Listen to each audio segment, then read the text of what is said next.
ko na hinintay na sumagot pa ang kausap ko. Mabilis na pinutol ko ang tawag at ini-off ko ang cellphone ko. Muling binuhusan ko ng malamig na tubig ang mukha at leeg ko at pagkatapos ay lumapit sa pintuan at siniguro na nakaawang ito para makapasok ang reporter na tinawagan ko. Agad akong bumalik sa kama at naabutan kong nakahiga sa ibabaw nito at mahimbing na natutulog si Miguel Monterreal. Nakabuyangyang ang hubot-hubad na katawan niya. Hindi ko na lang siya pinansin at mabilis na sumampa sa kama. Wala na akong pakialam na hubad din akong nahiga at tumabi sa laking katabi ko. Kahit hindi ko gusto magkadikit ang mga katawan naming dalawa ay tiniis ko para maging successful ang mission ko sa gabing ito. Hindi nga nagtagal matapos kong hatakin ang makapal na puting comforter at itakip sa hubad na katawan ko ay nakatulog akong katabi si Miguel habang nakaunan sa braso niya. Hindi ko alam kung gaano ako katagal na nakatulog pero nagising ako sa malakas na ingay sa paligid ko. Kunot ang noo na iginala ko sa buong silid ang nanlalabong paningin ko. Nakita kong nakapamewang si Miguel Monterreal at kausap ang kung sino sa cellphone niya. May suot na siyang boxer. Magulo din ang kanyang buhok at hindi maikakaila na mainit ang ulo habang nakikipag-usap sa kung sino. Bumaba ang mga mata ko sa hubad na katawan ko. Nakita kong nakatakip pa rin ang kumot na ibinalot ko bago ako nakatulog kagabi. Ang totoo ay hindi ko alam kung paano haharapin ang lalaking kasama ko dahil kahit sigurado akong walang nangyari sa pagitan namin dalawa ay hindi ko inaasahan na magigising akong nandito pa din siya. Minsan nga may nangyari sa amin noon at iniwan niya ako. Kaya nagtataka ako kung bakit nandito pa rin sa silid ko ngayon si Miguel Monterreal. Hey! Narinig kong bati niya sa akin. Nakita na pala niyang gising na ako. Habang kunot ang noo na kip-kip ko ang kumot na takip sa hubad na katawan ko dito sa ibabaw ng kama. Uy, are you here? Walang ganang tanong ko sa kanya. Look. Ay, muling tumunog ang cellphone na hawak niya kaya naputol ang sana isasabihin ng lalaking kasama ko. I will call you back, Liam. Mabilis niyang pinutol ang tawag at hinarap ako. We have a problem now, Michelle. Ano? Maang na tanong ko. Someone saw us together inside this hotel room at nagkalat ang mga pictures at balita tungkol sa atin online. Frustrated na paliwanag at sagot ng kaharap ko. What? Kunwari gulat na tanong ko. Paano nangyari yan? Umupo sa gilid ng kama si Miguel at hinawi ang sumabog na buhok sa mukha ko at inilagay sa likuran ng tenga ko. May mga press na nakakita sa atin kagabi nang umalis tayo sa birthday party ng kaibigan natin. For sure, sinundan nila tayo. Kaya nakita tayo magkasama dito sa loob ng silid na ito. Awang ang labi na napatingin ako sa mga mata niya. Inaasahan ko na ang lalabas na balita tungkol dito dahil alam kong hindi sasayangin ng reporter na tinawagan ko ang pagkakataon na makakuha siya ng impormasyon na magiging viral kapag inilabas niya ang balita sa publiko.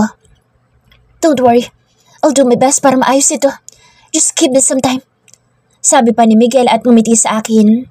Napakurap ako at hindi agad nakasagot. Mahigpit na dakot ng mga kamay ko ang kumot sa tapat ng dibdib ko dahil nakikita kong pinagmamasdan ako ni Miguel Monterreal. Hindi talaga ako komportable na nakatingin siya sa akin ng ganito. Uuwi na ako. Naupuhap kong sabihin. Just wait for a while. Maraming press sa labas ng hotel. Sabi ni Miguel sa akin para pigilan ako. Wala akong pakialam sa kanila. Walang kangiti-ngiti na sagot ko. Ikaw lang naman ang pakay nila kasi artista ka. I know, pero dahil nakita ka nilang kasama ako, for sure, hindi ka rin nila titigilan. Lihim na napangiti ako. Tagumpay ang plano ko. Kaya siguradong ilang araw na magiging magulo ang mundo niya at hindi siya aali-aligid sa asawa ni Boss Christian. I can protect myself, Mr. Monterreal.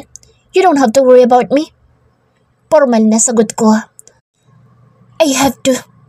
Bumaba ang mukha ni Miguel sa katawan ko kaya napalunok ako. May nangyari sa ating dalawa kagabi at pananagutan ko iyon. Nanliit ang mga mata ko.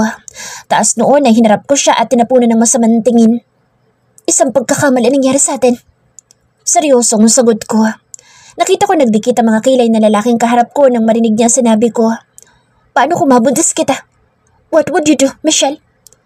Masakit sa tenga ko ang narinig ko mga tanong ni Miguel Monterreal. Pakiramdam ko ay may kung anong bumaon sa dibdib ko at nakaramdam ako ng matinding kirot sa puso ko. Paano nga kung mabuntis mo ko? Anong gagawin mo? Mapait na tanong ko. Lalaki ako at may paninindigan. Kahit ano pa ang mangyari, pananagutan ko magiging anak natin, Michelle. Mabilis na sagot na lalaking kaharap ko. Mapait na napangiti ako. Hindi ko kailangan yan. Kung sakaling mabuntis man ako, kaya kong buhayin na mag-isang magiging anak ko.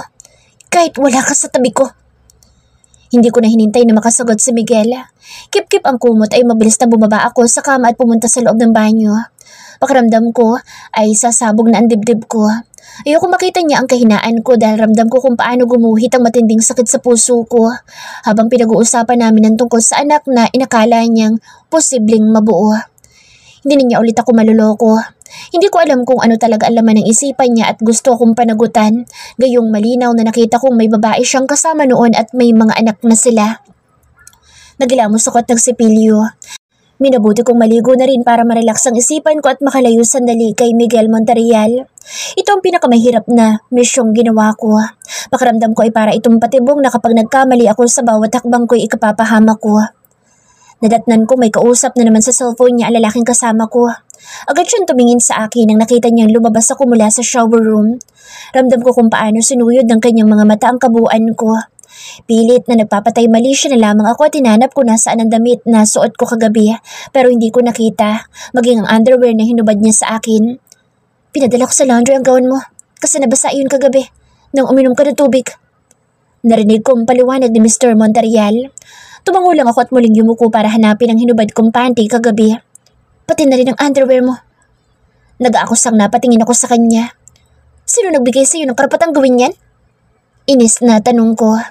Sa lahat ng ayoko ay pinapakaalaman ng personal na gamit ko, lalo na ang undies ko na kahit minsan ay walang nakahawak maliban sa akin.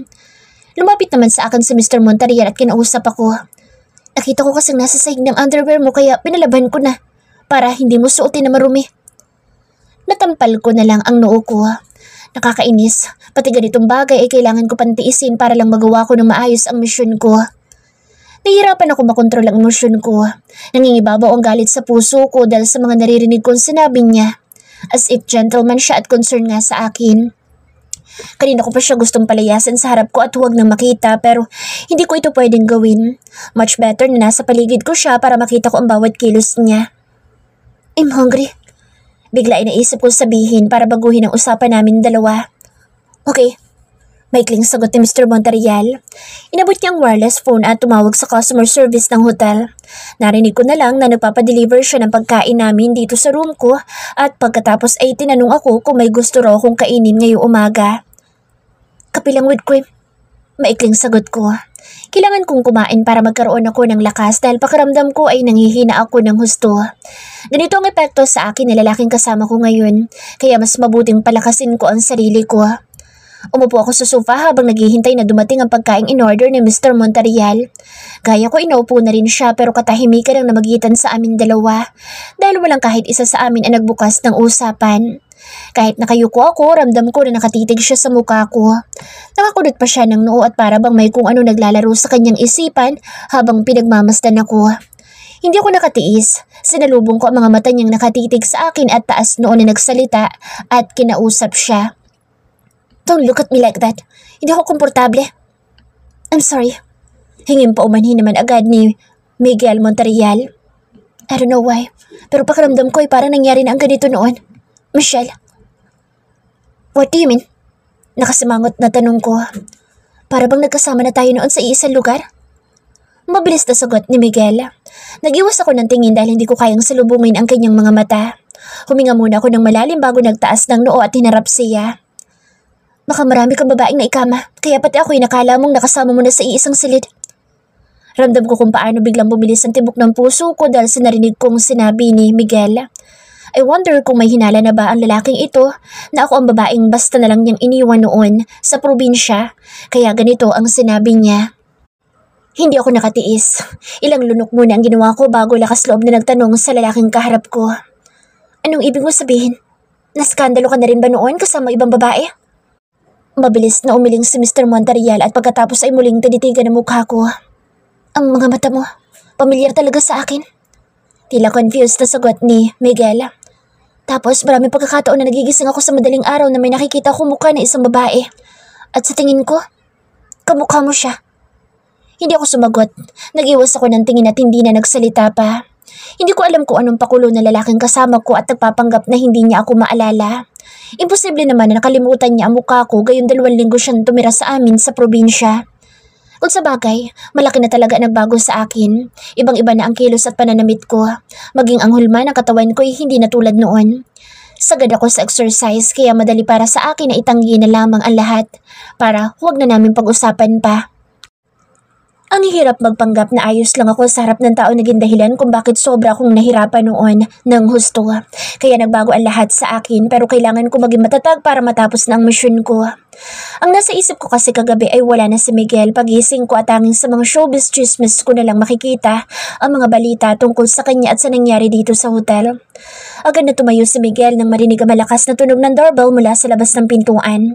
Binuksan niya ang pinto at hindi nagtagal ay pumasok ang isang lalaking tulak ang isang cart at may dalang pagkain namin.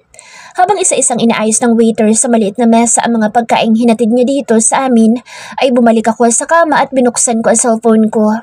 10 missed calls ang natanggap ko mula kay Max, pero hindi ko muna pinansin dahil may gusto akong tingnan sa social media. Gamit ang private account ko ay nag-search ako online ng mga balita tungkol kay Miguel Monterreal. Mismong pangalan niya ang inilagay ko sa search bar kaya mabilis na nakita ko ang nagkalat na chismis tungkol sa amin. May lumabas na picture namin dalawa habang nakahiga kami sa ibabaw ng kama at nakaunan ako sa braso niya at nakasubsob pa ang mukha ko sa leeg na lalaking kasama ko ngayon dito sa silida. Mabuti na lang at may takip na kumot ang mga katawan namin dalawa. Pero obvious na pareho kaming hubad habang mahimbing na natutulog sa ibabaw ng kama. Ilang larawan namin ang nakita kong kuha sa amin sa party habang nagsasayaw. Posted ito sa iba't ibang showbiz page. Nakunan din pala ang ginawa kong paghampas sa balikat niya habang malawak ang ngiti sa labi ni Miguel dahil inaasar ako. Ang pangit ng headlines, talagang mapanirang puri. Easy go lucky daw pala si Miguel Monterreal. Tapos ako naman ay babaeng kalad ka rin daw na basta nalang bumuka ang mga hita para makipag one night stand. Tutok ang atensyon ko sa balitang binabasa ko kaya hindi ko napansin na lumapit na pala sa akin ang lalaking katabi ko. I'm sorry kung nakita mo pa ang mga iyan. Don't worry, inaayos na ng legal team ko ang lahat. Soon, I will issue a statement para hindi masira ang credibility mo. Pero kailangan ko rin ang cooperation mo. Mahabang paliwanag ni Miguel Monterreal. Bumaling ako sa kanya at tiningnan siya diretso sa mga mata. Anong ibig mo sabihin? Walang paligoy-ligoy na tanong ko. Pwede natin palabasin na may relasyon tayong dalawa, kaya walang mali siya sa mga larawang iyan. Agad na sagot ng kaharap ko. Tumas ang kanang kilay ko at kunot ang noo na nagtanong sa kanya. Paano ang asawa at pamilya mo kung magpapanggap tayo? I'm not into any relationship right now at wala din akong asawa. Mabilis na sagot ni Miguel Monterreal. Huwag ka nga sinungalin. Hindi nakatiis na sagot ko. Inis na inirapan ko siya nang makita kong napangiti pa si Miguel dahil sa narinig na sinabi ko sa kanya. Promise, totoo sinasabi ko. Mabilis na sagot nito dahilan para umasa mamukha ko dahil malinaw na natatandaan ko pa ang nakita ko sa mall noon. Baka iwalay na silang dalawa ng babaeng iyon kaya malakas ang loob ni Miguel na sabihing single siya ngayon. Paano mga anak mo? Mapanuring tanong ko sa kanya at mabilis na sinagot niya naman iyon. Wala pa akong anak. Ngumiti siya sa akin at pagkatapos ay bumaba ang mga mata sa tapat ng tiyan ko. Pagkakaroon pa lang. Tumaas ang kilay ko. Ang bilis niyang tumanggi dahil kahit anak ko, hindi niya alam ang existence kaya itinatanggi niya ngayon. Paano kung ayaw ko magpakasal sa'yo? Walang paligoy-ligoy na tanong ko. Well, hindi kita pwedeng pilitin. Pero dapat ay handa ka rin na harapin ang mga mapanuring tao sa labas. Dahil siguradong pag-uusapan nila ang skandalong kinasangkutan nating dalawa. Kibit balikat na sagot ng lalaking kausap ko. May point naman siya pero wala akong pakialam kung lumabas man ang mukha ko sa balita dahil hindi naman ako mamamalagi dito sa Pilipinas. Hindi ako natatakot na may makakita sa akin sa labas dahil kaya kong baguhin ang appearance ko. Kung sakaling lalabas ako kaya wala akong dapat nakatakutan. Pag-iisipan ko. Walang ganang sagot ko. Tumayo ako at lumapit sa mesa para kumain ng almusal. Kailangan ko ito dahil kumakalam na ang sikmura ko. Habang kumakain ay walang kahit na anong usapan ang namagitan sa amin dalawa na lalaking kasama ko. Tanghali na pero nandito pa rin siya sa loob ng silid ko at mukhang walang balak na umalis at iwan ako mag-isa. 2 araw ang kinuha kong booking para sa hotel room na ito dahil gusto kong makapagpahinga na rin. Kauuwi ko lang dito sa Pilipinas at nasabak agad ako sa napaka-stressful na trabaho. Nag-ring ang cellphone ko at nakita kong tumatawag si Boss Christian. Tumayo ako at lumayo kay Miguel Monterreal dahil ayokong marinig niya ang kahit anong sasabihin ko. Where are you right now, Lady M? Bungad na tanong agad ni Boss Christian nang sagutin ko ang tawag niya. Nandito pa rin sa hotel. I'm with him. Mahinang sagot ko. Good job. Kaya pala hindi ko nakikita ang pagmumukha ng animal na iyan na nakabuntot ngayon sa asawa ko dahil kasama mo. Natutuwang sabi ni Boss Christian sa akin. Siguro alam niyang limited lamang ang pwede ko sabihin dahil kasama ko ang lalaking pinag-uusapan namin dalawa. Kaya si Boss Christian na mismo ang unang nagsalita. Nakita ko nagkalat ang mga videos and pictures ninyong dalawa sa social media. Gusto mo ba linisin ko? No, hayaan lang natin. Maikling sagot ko. Alright, much better siguro kung magpakasal muna kayong dalawa. Narinig kong sabi ni Boss Christian dahilan para matigilan ako. Magrereklamo sana ako dahil wala naman ito sa usapan namin dalawa pero narinig ko siyang muling nagsalita. Do it for damage control. Para na din maprotektahan mo ang sarili mo in public. Nawindang ako sa narinig ko. Pakiramdam ko'y nanginginig maging ang mga kalamnan sa buong katawan ko. May problema ba? Tila may pag-aalala na tanong ni Miguel sa akin. Nakarating na sa amin ang balita. Maikling sagot ko. I'm sorry. Kasalanan ko nangyari kagabi. Hindi ko naisarang mabuti ang pintuan dahil lasing ka at nasa iyong atensyon ko. Nakainom din ako kagabi. Pareho tayo naging agresibo kaya nauwi tayo sa skandalo. Nag-iwas ako ng tingin dahil effective nga ang pagpapanggap ko. Inakala talaga niya may nangyari sa amin kagabi dahil natandaan pa ni Miguel ang mga pangyayari sa pagitan namin dalawa bago siya tuluyang nakatulog sa ibabaw ko. Nagpakawala ako ng isang malalim na buntong hininga at pagkatapos ay nagtanong sa kanya. Ano mangyayari kung magpakasal tayong dalawa? Pwede tayo magkaroon ng agreement. Pero depende iyon sa iyo. As for me, gusto kong panagutan ang nangyari sa atin dalawa. Mabilis na sagot ni Miguel Monterreal. Kung magpakasal tayo hanggang kailan tayo magsasama? Walang ganang tanong ko. Ngumiti siya sa akin at hindi man lang nag-abalang alisin ang mga mata sa mukha ko bago magsalita. Depende. Kapag na-inlove ka sa akin, pwedeng lifetime na. Pero kung gusto mong malinis sa mga pangalan natin dalawa, ay pwede naman tayo magpakasal para tigilan na tayo ng mga bloggers at press. Tapos, ikaw na bahala sa mga magiging demands mo. Kahit ayoko sa ideya niya ay wala akong nagawa kung hindi sumang-ayon dahil ganito din ang sinabing suggestion ni Boss Christian sa akin kanina habang kausap ko siya. Pwede tayo magpakasal pero hindi ako papayag na magsasama tayo ng normal. Ayos lang sa akin kung magiging mag-asawa tayo sa mata ng publiko pero hindi na ako papayag na titira tayo sa loob ng iisang bubong. Seryosong sabi ko pero mabilis na sinagot ni Miguel. I doubt na applicable sa sitwasyon natin ngayon ang last demand mo. Michelle, kapag hindi tayo magsasama sa loob ng iisang bubong, ay siguradong questionable iyan. Naningkit ang mga mata ko at pinanliitan siya ng mga mata. So paano? Magsasama tayong dalawa sa loob ng isang bahay, ganun ba? Hindi mapakali na tanong ko at agad namang sinagot ng lalaking kaharap ko. Yes. Napabugan na lang ako ng hangin mula sa baga. Nag-backfire sa akin ang naging plano ko pero nandito na ito. Kailangan kong gawin at harapin. Hanggang sa tuluyang matapos na ang lahat ng ito. Sige, mag-divorce na lang tayo after 2 months. Agad namang umiling si Miguel at hindi sumang-ayon sa gusto ko. Mas mabuti ko 6 months.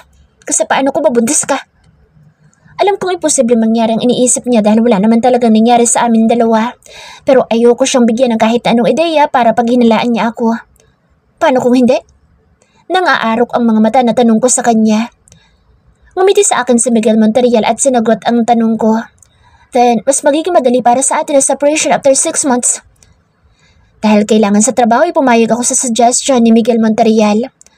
Sige, pumapayag ako pero ayoko makikialam ka sa personal na buhay ko. Mabilis naman siyang tumango at sinabing maging maingat umano kami sa harap ng kanyang mga magulang lalo na kapag kasama namin ang kanyang ina. Don't tell me balak mong tumira ko sa bahay na kasama mo. Hindi ko mapigilang sabihin.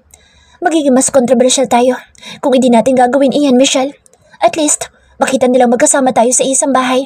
If not, magigilaman tayo ng mga balita. Mabilis na sagot at paliwanag ni Miguel Monterreal. Napabuntong hininga na lang ako. Ano pa nga ba ang kailangan kong tiisin para sa trabahong ito? Siguro napansin ang kausap ko na hesitant ako at confused sa mga nangyayari kaya siya na mismo nag-over sa akin na magiging setup namin dalawa. Don't worry, I will respect your privacy. Hindi tayo magsasama sa iisang silid kung ayaw mo. Magiging sweet lang tayo sa harap ng mga tao sa paligid natin at kapag kasama natin ang parents ko. Paliwanag ni Miguel. Huminga ako ng malalim at umupo ng tuwid. Sige, bahala ka. Pero ayokong pinapakaalaman ng personal kong buhay. Tandaan mo, magpakasal tayo dahil kailangan. Pero wala tayong relasyon. I understand, Michelle. Don't worry. Malinaw sa akin ang lahat. Mabilis na sagot ni Miguel. Get ready, magpapakasal na tayo today. Nagulat ako sa narinig ko. Hindi ko kasi inaasahan na ngayong araw mismo magaganap ang kasal na pinag-uusapan naming dalawa ngayon. As in ngayon na? Maang natanong ko at mabilis namang sinagot ni Miguel Monterreal. Yes, kailangan ko lang ng ilang personal details mo para makakuha tayo ng Senomar sa PSA. Bigla ay nakaramdam ako ng kaba sa dibdib ko. Ilang lunok muna ang ginawa ko para kumalma dahil alam kong makikita niya ang personal information ng peking identity na meron ako. Alam kong kahit mag-imbestiga siya ay walang malalaman si Miguel Monterreal tungkol sa real identity ko. Walang dahilan para matakot ako pero iba pa rin ang pakiramdam na kukunin at makikita niya ang personal details ng peking pagkakakilanlan ko. Hindi lang talaga ako komportable na ibigay ang mga information na may kinalaman tungkol sa akin sa ibang tao. Lalo na sa katulad niyang naging malaki ang bahagi sa nakaraan ko. Hindi na ako umalis dito sa hotel room na kinuha ko. Bumalik naman sa silid niya si Miguel Monterreal kaya naiwan ako mag-isa habang naghihintay na dumating ang takdang oras para magpakasal kaming dalawa. Siya na ang bahalang mag-ayos ng lahat. Nakakuha na rin siya ng Senomar namin dalawa sa PSA kanina. May narinig akong kausap niya at inutusan ni Miguel na kumuha ng certificate para sa amin dalawa. Nakahinga ako ng maluwag dahil walang naging problema sa mga documents ko. As expected, maayos na nagawa ito ni Boss Christian at hindi naging questionable ang identity ko. Nakahiga ako ngayon dito sa ibabaw ng kama habang nakatitig ang mga mata sa kisame. Hanggang ngayon ay hindi pa rin ako makapaniwala na ikakasal na ako sa taong kahit minsan ay hindi ko pinangarap na muling magiging bahagi ng buhay ko. Muling nag-ring ang cellphone ko at nakita kong tumatawag sa Boss Christian. Mabilis na sinagot ko ito at itinapad sa kanang tenga ko. Magpapakasal na kaming dalawa mamayang gabi ni Miguel Monterreal, boss. Mabilis na sabi ko at hindi na hinintay na magsalita pa siya. Maasahan ka talaga, Lady M. With that, malaking bonus na ibibigay ko sa iyo. You deserve that. Narinig ko sagot ni Boss Christian sa kabilang linya. Nagpakawala ako ng isang malalim na buntong hininga at pagkatapos ay sinabi ko sa kanya kung ano ang totoong nararamdaman ko. Thank you. Pero may hangganan ang lahat, boss. Hindi ko kayang makasama siya ng matagal sa isang bubong. Don't worry. I will help you na makawala sa kanya kapag tapos na tayo. Stay with him, kahit isang buwan lang. Mabilis na sabi ni Boss Christian. Note that, boss. Maikling sagot ko. Alright, enjoy your wedding day. I know, you can play along with him. Tanging maikling okay lang ang naisagot ko. Pinutol na ni Boss Christian ang tawag. Mukhang busy siya dahil narinig ko ang tinig ng kaibigan niyang si Declan Madrigal malapit sa kanya kausap si Jared Laksamana. Ilang minuto ang lumipas matapos namin mag-usap ni Boss Christian ay narinig kong tumunog ang doorbell mula sa labas. Si Miguel Monterreal ang nakita ko naghihintay ng buksan ko ang pintuan. May dala siyang paper bag at iniabot sa akin. For you. Hindi na ako nagtanong. Inabot ko ito at tiningnan kung ano ang laman sa loob. Para saan to? Walang emosyon na tanong ko. I brought you some dress na pwede mong pagpilian para sa kasal natin mamaya. Paliwanag nito. Gusto mo bang mag-hire tayo ng makeup artist? Tanong ni Miguel nang hindi ako nagsalita. Huwag na, hindi na kailangan. Tipid na sagot ko. Hindi espesyal sa akin magaganap na kasal kaya walang dahilan para paghandaan ko ito. May gusto ko bang bilhin natin? Muling tanong ng kaharap ko pero mabilis akong umiling. Anything you need, I will settle the cost. Stop. Mabilis na putol ko sa sasabihin niya. Wala tayong relasyon. Hindi mo kailangang bumili ng kahit na ano para sa akin. I'm capable enough na bilhin kung ano mga gusto ko. Mataray na sabi ko. Okay, we both know that this wedding is only for convenience. You gave me a huge favor kaya dapat lang na maging responsable din ako. Mabilis na sagot ni Miguel Monterreal. Tumaas ang kanang kilay ko, sabay iling ng ulo. Hindi ko kasi nagustuhan ang huling narinig ko. Ngayon pa talaga naisip na lalaking ito ang pagiging responsable gayong iniwan niya ako noong mga panahong kailangan ko siya. Wala siya sa tabi namin ni Baby J habang nakikipaglaban para mabuhay ang anak ko na dapat ay responsibilidad niya. Kapag ganitong kaharap ko sa Miguel Monterreal ay hindi ko talaga maiwasan ang huwag makaramdam ng kirot sa dibdib ko. Paulit-ulit na bumabalik sa isipan ko ang mga nangyari noon pero dahil matatag ako ay hindi niya nakikita kung paano ako nasasaktan ngayong kasama ko siya. See you later, Michelle. Narinig kong sabi ni Miguel Monterreal bago ko isara ang pintuan. Nangihina na sumandal ako sa likod ng pintuan habang hawak ng mahigpit ang paper bag na ibinigay niya sa akin. Kalahating oras bago mag 6 o'clock ay nagbihis na ako. Hindi ako nag-ayos. Naligo lang ako at nagbihis ng puting formal dress na ibinigay na lalaking pakakasalan ko. Tanging lipstick lamang ang gamit ko at konting pressed powder ang inilagay ko sa mukha ko. Itinali ko na rin paitaas ang mahabang buhok ko at nilagyan ng pin para hindi kumalat. Ganito ang ginawa ko para magbukang klase ang messy look ng hairstyle ko. Hindi nga nagtagal ay dumating si Miguel Monterrial at sunundo ako. Sa rooftop niya ako dinala at hindi ko inaasahan na ginastusan pala niya ang lugar na ito dahil maganda ang arrangements. Tapos may ilang bisita siyang nandito. Ang akala ko ay kaming dalawa lang pero nagpalipat-lipat ang mga mata ko sa mga kaharap namin nang makita ko ang dalawang lalaking kamukha ng kasama ko. Siguro napansin ni Miguel Monterrial ang naging reaksyon ko kaya ngumiti siya sa akin. Muntik pa ako mapapitlag nang hawakin niya ang kanang kamay ko at pinagsalikop. Naramdaman ko ang tila mataas na boltahe ng kuryenteng dumaloy sa mga ugat ko nang hawakan niya ang kamay ko. Congratulations bro! Malakas na bati agad ng isa sa mga lalaking kamukha ni Miguel. Medyo soft ang personality nito. Hindi katulad na lalaking katabi nito na tahimik lang at alam kong pinagmamasdan ako. Taas noon na hinarap ko sila. Tipid na ngumiti ako nang ipinakilala ako ni Miguel Monterrial sa mga kapatid niya. Nakaramdam ako ng labis na pagkalito. Parang iisang tao lamang ang mga kaharap ko pero magkakaiba ng expression. Almost same height din sila at wala ako nakikitang pagkakaiba sa physical appearance nilang tatlo. Nabaling ang tingin ko kay Miguel at pagkatapos ay sumulyap ako sa mga kapatid niya at muling pinag-aralan ko ang bawat kilos nilang tatlo. Nandito na si Judge Mariano. Magsisimula na ang kasal. Sabi ng isa pang gwapong lalaking lumapit sa amin. Mukhang maganda pala ang lahing pinanggalingan na lalaking pakakasalan ko. Oh, you're here. Akala ko hindi ka darating, Ken. Malakas na sabi ng isa sa mga kapatid ni Miguel sa lalaking dumating. Kasal ng favorite cousin ko, hindi pwedeng wala ako. Nakangiting sagot agad nito. Nagtama ang paningin namin dalawa na lalaking dumating. Nakita ko ang pagkurot ng kanyang noo at panliliit ng mga mata habang nakatingin sa akin.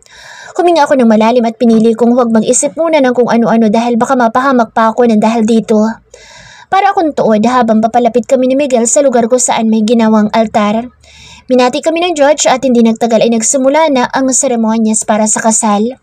Walang kahit isa sa mga kamag-anak ko ang dumalo, kaya tanging ilang kapamilya ni Miguel Monterrial ang naging saksi sa kasal namin dalawa. Pinigilan ko ang emosyon na sumibol sa dibdib ko nang isuot ng lalaking pinakasalan ko ang singsing sa daliri ko. Ilang lunok muna ang ginawa ko bago inabot ang isa pang singsing at mabilis na inilagay sa daliri niya. Matapos ito ay may puting papel ang binigay sa amin ng judge at pareho namin pinirmahan ng lalaking katabi ko. You may now kiss the bride. Biglang kumabog ng malakas ang dibdib ko nang marinig ko sinabi ito ng judge. Pakiramdam ko ay nanigas ang mga kalamnan ko pero pilit na pinatatatag ko ang sarili ko. Ngayon lang ito, matatapos din ang pagpapanggap ko kaya hindi ako pwedeng matalo ng emosyon ko. Isang malalim na buntong hininga ang pinakawalan ko at pagkatapos ay humarap sa lalaking ngayon ay asawa ko na. Hindi ko mabasa kung ano ang laman ng isip ni Miguel nang nagtama na ang aming mga mata dahil para bang may gusto siyang sabihin pero hindi ko maunawaan. Sinadya kong pumikit nang lumapat ang mainit na palad niya sa bato ko at kinabig akong palapit sa kanya. Mabilis lang na naglapat ang aming mga labi pero ramdam ko pa rin ang init na iniwan niya sa balat ko. Congratulations, Mr. and Mrs. Monterrial! Malakas na bati sa amin ng judge. Nakipagkamay siya sa amin dalawa at pagkatapos ay nagpaalam na. Agad naman lumapit ang mga kapatid at pinsan ni Miguel sa amin at tinapik sa balikat ang katabi ko.